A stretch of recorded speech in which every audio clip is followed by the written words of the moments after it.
There is a unique silence to feeling lost. It is not an empty void. It is a quiet, heavy presence. It's the feeling of waking up in the middle of your own life as if you were a guest in a stranger's house. You look at your job, your relationships, your daily routines, the very life you built, and a quiet, persistent question echoes in your mind. Is this it? Is this really me? Everything is functioning, yet nothing feels truly alive. There is a map in your hands, but you can't find your own soul on it. If this feeling resonates with you, listen closely. What if I told you that this state of confusion is not a sign that you are broken, but a sign that you are finally waking up? What if this feeling is not a curse, but a calling to burn the false maps you were given, and to finally learn the art of navigating from within? This is not a guide to find a new destination. This is a guide to build your own internal compass. This is the Shaolin map for your true journey. From the day you are born, society hands you a map. It is a very clear map, with a bold, straight line drawn on it. The line passes through several checkpoints, like stations on a train track. Go to school, get the good grades, choose the right career, get the promotion, find the partner, buy the house. The line leads to a big, shining star on the edge of the map, a place called happiness or success. And for years, you follow this map diligently. You walk the line, you believe that if you just follow the steps, you will eventually arrive. And then, the feeling of being lost will vanish forever. But one day, something happens. Maybe you reach one of the destinations, the job, the relationship, and you discover the treasure chest is empty. Or maybe an unexpected storm erases the path entirely. And in that space, the silence rushes in. You look at the useless map in your hands and realize the truth. The map was a lie. There is no single, final destination that will fix you. That is the moment you start to feel lost. But this problem is now amplified 1,000 times over by the world we live in. We are no longer dealing with just one societal map. We are haunted by thousands of them every single day. I call this the trap of comparison. Every time you open your phone, you are looking at the maps of other people's lives, but you are not seeing the real maps. You are not seeing the swamps, the wrong turns, the moments of despair in the fog. You are seeing a photoshopped highlight reel, a ghost map. You see the picture from the summit, but you never see the grueling, uncertain climb. You see the happy family photo, but not the difficult conversation that happened an hour before. You are trying to navigate your real, complex, and messy territory using thousands of conflicting, insiderized ghost maps. It is an impossible task, an algorithm for misery. It is designed to make you feel perpetually behind, perpetually on the wrong path, perpetually lost. So let's be clear. The feeling of being lost is not a personal failure. It is a natural response to navigating with false maps. In fact, it is a sign of health. It is a sign that your soul is rejecting the illusion. It is your inner guidance system trying to get your attention, screaming that the direction you are heading is not your own. This feeling is the breakdown of the external so that the internal can finally be heard. It is a diagnosis of readiness. You are ready to stop being a tourist in your own life, following someone else's itinerary. You are ready to become an explorer. An explorer does not fear the unknown. They are drawn to it. An explorer does not need to see the entire path from the beginning. An explorer needs only one thing to navigate the densest fog and the darkest night, a reliable compass that always points north, and that is the next stop on our map. Learning how to build that compass, not from external ideas, but from the unshakable truth of your own inner world. You have discovered that solitude is not a void, but a sanctuary, a place where the architect of your mind does its most important work. But the strong do not seek this sanctuary merely for peace and quiet. They do not enter it just to rest. They enter it to train. They understand that this silent room is not only a sanctuary, but also a forge. Imagine your sense of self is a piece of metal. In the constant noise and pressure of the world, that metal can become soft, pliable. It bends to accommodate every external opinion, every social expectation, every fleeting trend. You become a reflection of the world around you, shape-shifting to fit in, to be liked, to avoid conflict, The forge of solitude is where you take this soft metal and strengthen it. It is where you heat it in the fires of your own unfiltered thoughts and emotions. Hammer it on the anvil of your core values, and temper it in the cool water of silence. The result is not a soft, pliable metal. The result is steel. It is the creation of an unshakable inner core. This process works by breaking one of the modern world's most subtle and pervasive addictions, the addiction to emotional co-regulation. Think about it. The moment you feel anxious, what is your first impulse? To text a friend, to seek reassurance. The moment you feel bored, you reach for your phone to scroll through the lives of others. The moment you feel angry, you find someone to vent to. Without realizing it, we have outsourced the fundamental work of managing our own emotional state. We have become dependent on external sources to calm us down, to lift us up, or to distract us from ourselves. We are using other people as medicine for our own inner turmoil. Solitude systematically removes these crutches. It is the ultimate form of resistance training for your emotional system. In the forge, when a difficult emotion arises, loneliness, anxiety, sadness, anger, you have only two choices: be consumed by it, or learn to sit with it, to bear its weight, to feel its energy in your body and allow it to be there, without immediately acting on the impulse to escape. This is the training. Each time you successfully sit with a wave of discomfort without reaching for a distraction, you are teaching your nervous system a powerful new lesson. The lesson is, I can handle this. I do not need an external source to soothe me.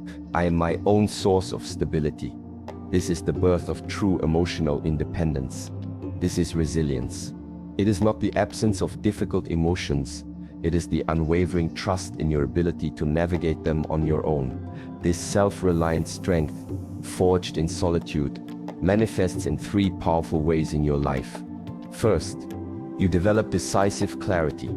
In the noisy world, your decision-making is contaminated. You are swayed by what you read, what your colleagues think, what your family expects. In the forge of solitude, stripped of all external influence, you can hold a problem or a decision up to the clean light of your own core values. The noise of shoulds fades away, and the quiet voice of your own inner wisdom becomes clear. Your decisions become sharper, cleaner, and radically aligned with your true north. Second, you unlock authentic creativity.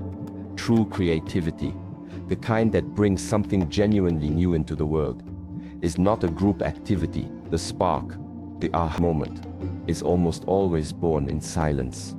It is in solitude that your default mode network can connect disparate ideas and memories in novel ways.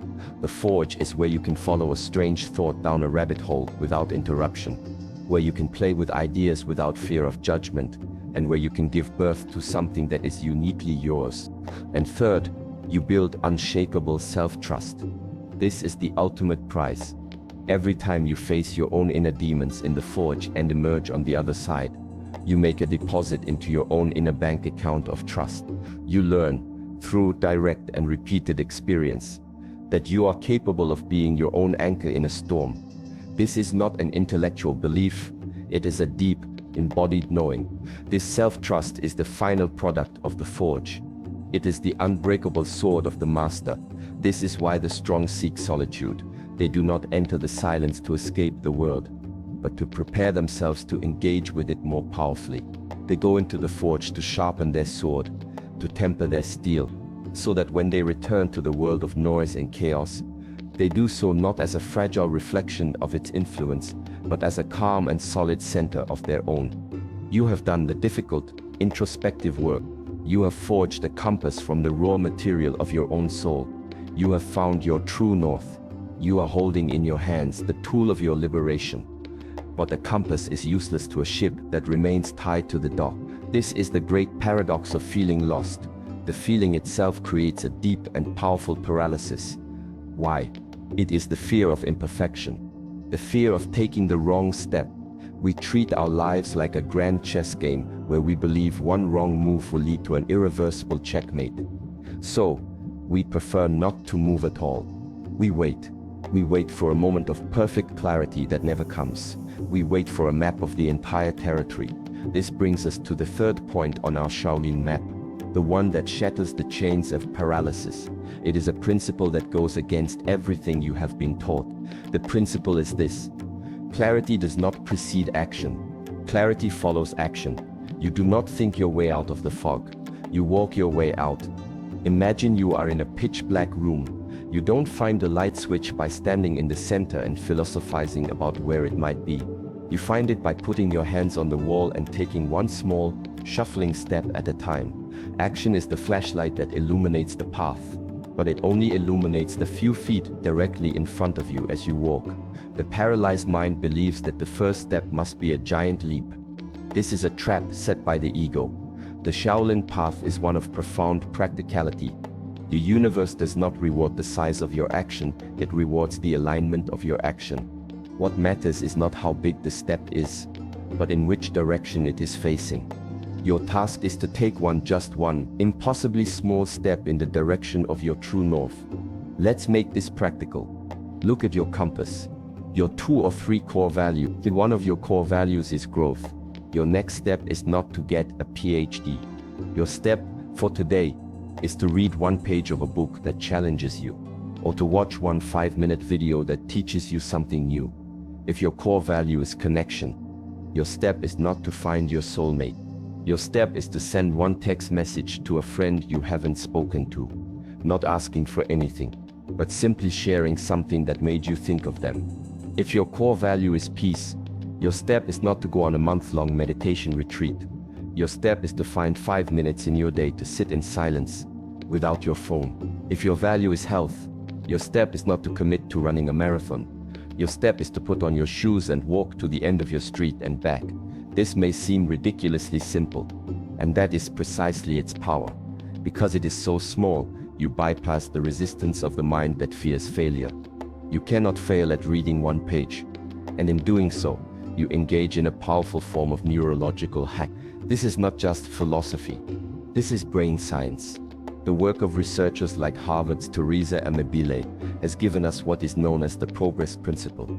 Their research proves that the most powerful driver of motivation and positive inner work life is not a big salary or status, but the feeling of making consistent, meaningful progress, even a small win. The chemical engine behind this principle is dopamine. Dopamine is the neurotransmitter of motivation and reward.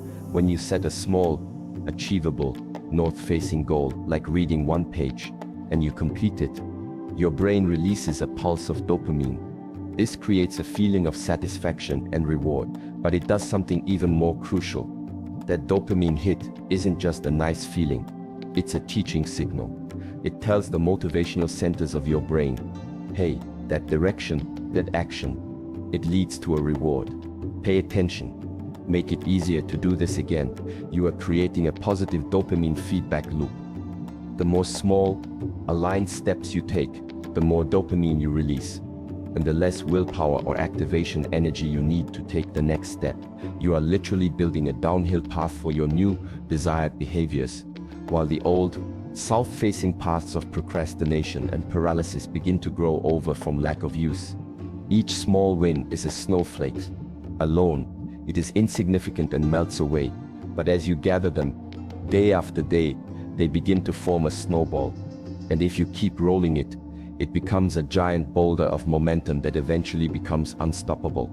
The lost version of you was waiting for a giant wave of motivation to begin. The explorer understands that motivation is not the cause of action, it is the result of action. You don't need motivation to take the first step. You take the first step to create motivation. So your journey out of the fog does not begin when you have all the answers. It begins with one ridiculously small step, taken today, in the direction of what matters most to you. Your task is now simple. Look at your compass and decide, what is your one north-facing step? You have your compass. You have taken your first step and felt the spark of momentum. You are in motion, but as you walk, you notice the great challenge remains. The fog has not yet lifted. You can see the ground beneath your feet, but you cannot see the horizon. You do not know what lies 10 steps ahead, let alone 10 miles. The old craving for a predictable map, for the certainty of a destination, returns. This is the final test for the explorer. Now you must learn the most profound art of all, how to walk with confidence without needing to see the destination. The ego mind despises uncertainty. It wants guarantees. It wants to control the outcome. It believes that peace can only be found when we know exactly where we are going and what will happen when we get there. This is the source of all anxiety. The great masters, however, understood a deeper truth.